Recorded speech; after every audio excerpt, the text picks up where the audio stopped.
का जो तीसरा प्रकार है वो है आपका विस्थापन अभिक्रियाएं। विस्थापन अभिक्रियाएं, ठीक है। तो आइए देखते हैं कि विस्थापन अभिक्रियाएं क्या होती हैं। वह रासायनिक अभिक्रिया जिसमें अधिक क्रियाशील तत्व कम क्रियाशील तत्व के यौगिक से उस तत्व के परमाणु को विस्थापित कर स्वयं उसका स्थान ग्रहण कर लेता है। अभी पहली बार में समझ नहीं आएगा, इसको एक बार और ट्राई करते हैं। यानी ऐसी रासायनिक अभिक्रिया जिसमें अधिक क्रियाशील तत्व जो है, अधिक क्रियाशील तत्व कम क्रियाशील तत्व के यौगिक से, कम क्रियाशील तत्व के यौगिक से उस तत्व के परमाणु को विस्थापित कर स्वयं उसका स्थान ग्रहण कर लेता है। तो ऐसे अभिक्रिया क्या कहलाती है? विस्थापन अभिक्रिया। क्या कहलाती है? विस्थापन अभिक्रिया। ठीक है। अभी आपको ये जो है एग्जाम्पल के माध्यम से अभी आपको पूर्ण रूप से समझ में आ जाएगा। ठीक बच्चों, ये जो विस्थापन अभिक्रियाएं होती हैं ये भी दो प्रकार की होती है। विस्थापन अभिक्रियाओं के भी प्रकार हैं, उसको हम लोग अभी थोड़ी देर बाद पढ़ेंगे। पहले इसका एग्जाम्पल देख करके विस्थापन अभिक्रियाओं को क्लियर कर लेते हैं कि विस्थापन अभिक्रियाएं क्या होती हैं, क्योंकि एग्जाम्पल के माध्यम से ही आपको विस्थापन अभिक्रियाएं समझ में आएंगी। ठीक है। उसके लिए मैंने आपको यहाँ पे एक क्रम दिया हुआ है, यहाँ पे क्रम लिखा हुआ है। इसमें देखिए, इस क्रम में आप ठीक से देख पा रहे होंगे, इस क्रम में जो सबसे ऊपर तत्व है वो आपका अधिक क्रियाशील है, उससे नीचे वाला उससे कम क्रियाशील है, उससे नीचे वाला उससे कम है, उससे नीचे वाला कम है, और सबसे नीचे वाला जो है वो सबसे कम क्रियाशील तत्व है। ये आपका क्या है? ये सबसे कम क्रियाशील है, और ये तत्व जो आपका सबसे ज़्यादा क्रियाशील तत्व है। अब देखिए, इसी का प्रयोग आपका विस्थापन अभिक्रियाओं के उदाहरण में होगा या विस्थापन अभिक्रियाओं को समझने में होगा। इसमें आइए देखते हैं। पहला एग्जाम्पल, Mg मैग्नीशियम, जो कि आपका ठोस अवस्था में है। जब मैग्नीशियम की अभिक्रिया हम लोग CuSO4, जो कि एक द्रव की तरह है, द्रव की अवस्था में है, तो जब मैग्नीशियम को CuSO4 यानी कापर सल्फेट के विलयन में मिलाया जाता है, कापर सल्फेट के विलयन में मिलाया जाता है, तो यहाँ पे देखिए ये Mg है और ये है आपका Cu। तो इसमें ढूंढिए, इसमें खोजिए कि आपका Mg कहाँ है और Cu कहाँ है। आप देखेंगे कि आपका जो Mg है वो ऊपर है, Mg जो है ऊपर है, इसका मतलब ये अधिक क्रियाशील है, और आपका जो Cu है वो नीचे है, अर्थात ये कम क्रियाशील है। तो अब क्या होगा, इस रासायनिक अभिक्रिया में ये जो Mg है, अधिक क्रियाशील तत्व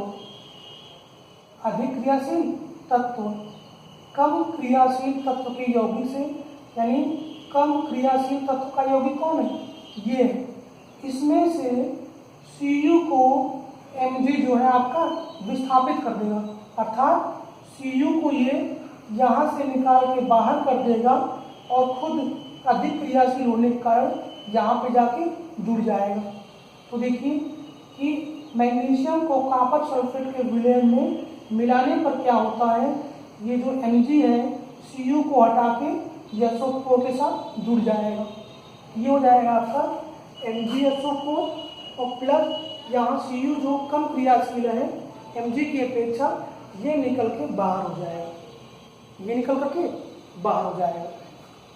इस अभिक्रिया को एक बार फिर समझ लेते हैं, जिनको नहीं समझ में आप देख लीजिएगा। Mg मैग्नीशियम ठोस अवस्था में है, ठीक है। इस कॉलम को देखिए, इसमें जो आपका Mg है वो अधिक क्रियाशील है, और Cu जो है आपका कम क्रियाशील है। तो Mg जो है आपका Cu को विस्थापित कर देगा। Cu क्या कर देगा?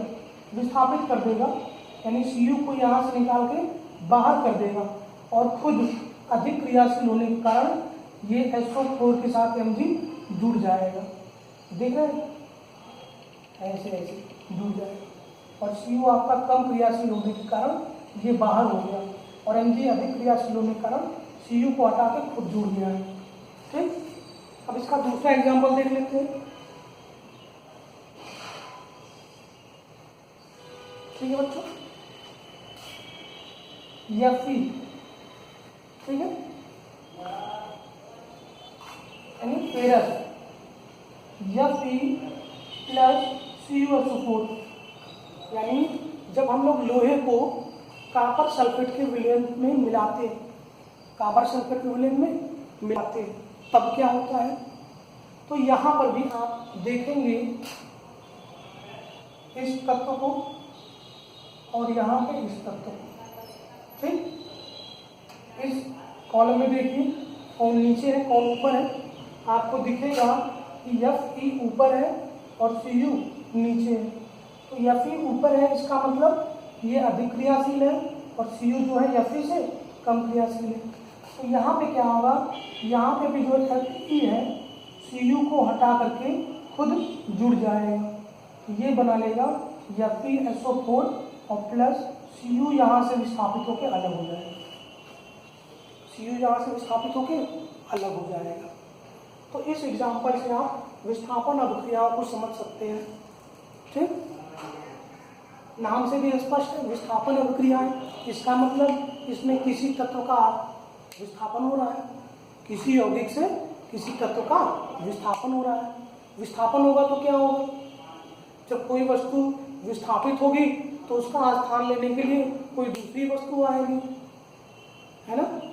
जब कोई वस्तु विस्थापित होगी तो उसको बैलेंस करने के लिए कोई नई वस्तु या कोई नया तत्व आके उसके पुराने वाले से जुड़ जाएगा। तो जो अधिक क्रियाशील है वो कम क्रियाशील वाले तत्व को विस्थापित करके खुद जुड़ जाता है। तो ऐसे अभिक्रिया को हम लोग कहते हैं विस्थापन अभिक्रियाएं। अब इस विस्थापन अभिक्रियाएं भी दो प्रकार की होती है, विस्थापन अभिक्रियाएं भी दो प्रकार की होती है। आइए देख लेते हैं कौन कौन सी। एक है आपका एकल विस्थापन। कौन सी अभिक्रिया है? एकल विस्थापन। अब एकल विस्थापन में क्या होता है कि किसी एक रासायनिक अभिक्रिया